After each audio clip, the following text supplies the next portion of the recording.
Hey, it's Marinus from Kilowatt Coaching here.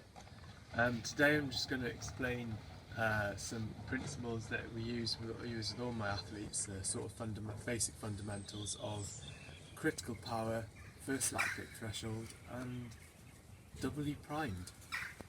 So yeah, most of you will probably be familiar with using a 7-zone model, something called FDP. There's a few issues with that, and although it's a reasonable model, there's a better model that we use to give our riders training zones. So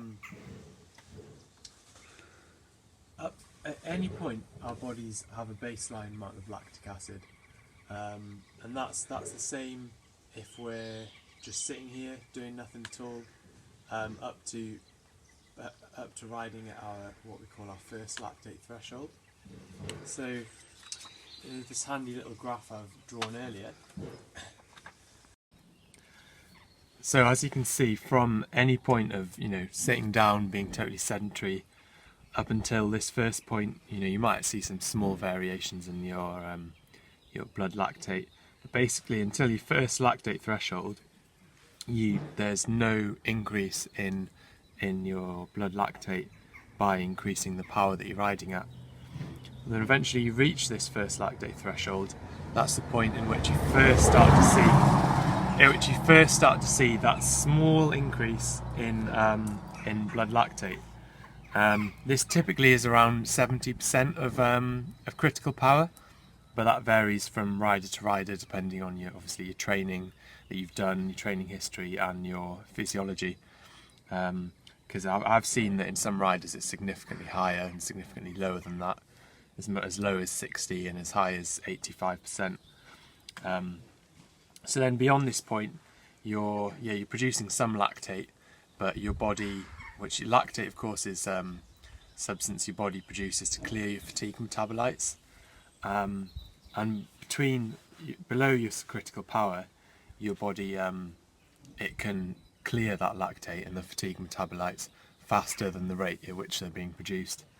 But you do see this steady increase in blood lactate as you increase your power from your first lactate threshold to your critical power. However, when you reach this critical power, which as we discussed is from our prior graph, is roughly the power you can sustain between 30 minutes to an hour, your blood lactate then starts to spike exponentially. And what also happens at this point is your body's it can't clear lactic acid at the rate it's being produced, and that's why once you start going over your critical power, you can't sustain that effort for very long.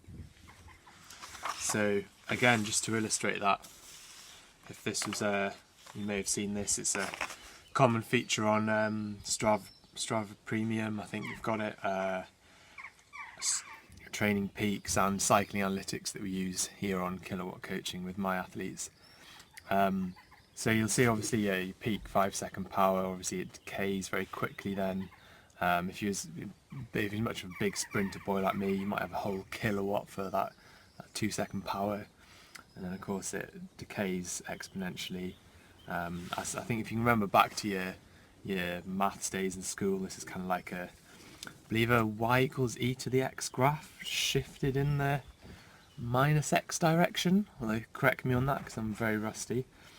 And then as you see it, decays exponentially. Then we get to this critical power, we start seeing the curve flatten off very, very quickly. And that's because beyond critical power, the effort's much more sustainable because we can clear that lactate. So this area here, the final measure, we've gone through critical power, we've gone through first lactate threshold, and finally I just want to talk about what W prime is.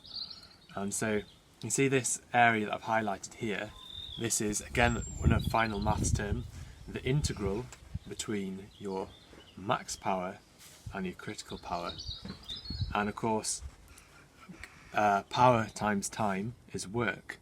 So this area is the total anaerobic work that you can do. So you can use it all very quickly with a big 2-minute effort, or you can use it up over a slightly longer effort. But the point is, once you've used up that anaerobic tank, it's gone. You know, it can't come back. Then obviously if you stop riding, or you start riding very easily, eventually you'll start to recover that W prime, and the easier you go and the faster it'll recover. Obviously you can, if you're more interested on how that W prime is reconstituted, I'd take a look at Rob Rogers' PhD study looking into W prime reconstitution in cyclists. So that's it for today, and thanks for listening. Until next time, Kilowatt Coaching.